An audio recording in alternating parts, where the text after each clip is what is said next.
I think the United States was at war this summer and we didn't even know about it. And I think we won. In this video, I'm going to remind everybody of a certain event that we all forgot about that I think heralded the U.S.'s success in destroying either a Russian, Chinese, or North Korean, take your pick, submarine that was attacking submarine cables in this region. Now, this is just a generalized look at the events of this past summer. Beginning in May, the USS Lake Champlain allegedly collided with a quote-unquote fishing boat in the Sea of Japan. It was just so coincidentally, the event occurred directly over the confluence of the only 3 cables that are in the Sea of Japan. Where all 3 of them meet, that's where it happened. On June 17th, everyone incredibly familiar now with the USS Fitzgerald. In the early hours of, I believe it was a Saturday morning, the USS Fitzgerald was T-boned by the ACX Crystal, whose movements are about as suspect as you could get, and we have covered it ad nauseum here.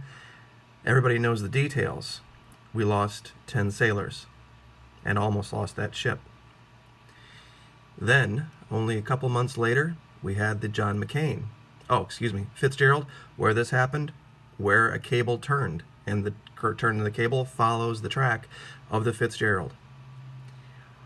August 21st, USS John McCain also then collides with a merchant ship in the, later, but still early morning hours, and its turn follows a cable that had been running parallel with 3 others, but turned right at that point. Now, this is within 100 days. We had 3 vessels. The issue with the Antietam I was looking into today, it was anchored at Yokosuka, and it just drug its anchor, and there's a ton of cables over there, but it wasn't deployed. So I don't think it was part of this. But those 3 events, May, June, and August, all occurred right over cables.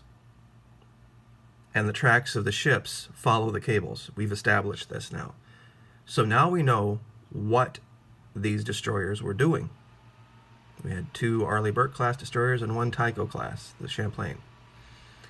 Now, when I was doing this research, who remembers, we went here and we talked about this giant submarine, this Oscar II class, the Belgorod. We talked about that is 600 feet long, that has the ability to carry mini submarines specifically designed for manipulating objects on the seafloor. The British have come out and have stated unequivocally that they have caught the Russians prowling around undersea cables in the Atlantic now, and have said that they don't have enough ships to deal with them, and it's going to be a problem because they have designs on cutting these or tapping these cables, just like we did. Many, many, many decades ago, we had this technology, and we did it to basically win the Cold War. Excuse me. Now, you can read through this article. This is from the Drive. But as I was coming down here through the Drive, and I was reading through this again to see if there was anything that I had missed, something popped up. It was this picture. This is the USS Jimmy Carter. Now, this is a Seawolf class attack sub that had been specially modified for this mission, manipulating things on the seafloor. And then it hit me like a ton of bricks. Who remembers this? Yep, the USS Jimmy Carter, the one submarine we have in our fleet of submarines that has the ability to do this bottom-of-the-floor mission on September 11th, pulled in to its base up in Washington, flying the Jolly Roger. I think we won. I think we got him. I think we had had enough. I think this was payback. and the Navy's not telling anybody about it. I think they found one of these things and they sunk it, or they knocked out one of these ROVs, because right after this happened, it all stopped. The launches from North Korea stopped. The ships running into other ships stopped. Haven't heard a word about it. Haven't heard about anybody going overboard. Haven't heard about anybody going missing. After this event, on the 11th of September, it all went away. The Navy was trying to convince us that this was an ongoing training problem that had to do with sailors being too tired and the ships being overtaxed and not enough good training and all of this baloney. But magically, they have now completely solved the problem, because we haven't had any other issues like it since then. Not even remotely like it. And strangely enough, nobody ever explained this, but they showed up, flying the Jolly Roger. I do now believe this last summer, the U.S. was in a secret, clandestine war in the Pacific, and we took 20 casualties, almost lost 2 ships. 2 of our ships got knocked out of commission, and it was being fought out of the media, and they were being real tight-lipped about it. If this is what was really going on, I guess I have to give the Navy some credit. They had a real good reason to keep their mouth shut. Because if the enemy was using these cables against us, they had to shut up. They couldn't communicate anything like this. We basically went after an enemy that we were saying publicly we didn't think was there.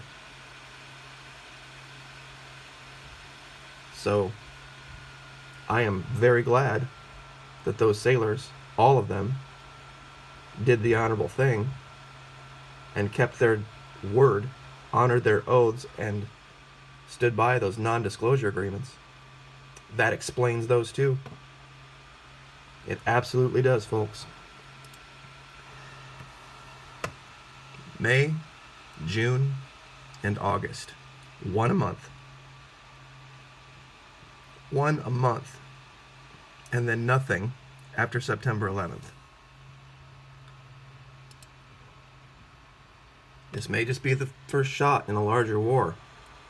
But I'm going to say this, and I'm going to say this right now. I don't care if they're public about it or not. All 20 of those sailors need to be awarded the Purple Heart. I know awarding it in public would send up a bunch of red flags. It really would, but I wonder how long those families are going to have to wait. That is the worst part of this. And that's the driving force behind the channel uncovering this. Because we do need the truth. We absolutely need the truth of what went on. But not to the point where it would have sabotaged the mission. So, this is what's happening. We may be now already in the first stages of World War III. It might be something that's fought behind the scenes, fought in ways that don't work its way into the media, but our sailors are heroes. These guys aboard the Carter, well done. Good job, men. Anyway, like, share, subscribe. We're going to stay on this, and we are going to continue to investigate this and keep our eye on Venezuela and Panama and what's going on down there. But very clearly, I think we have established now that there was an information war going on this past summer, and the U.S. got knocked back on its heels, but we ended up winning it because we have the best Navy in the world. So, like, share, subscribe. Happy New Year, and we will see you next time. Thank you.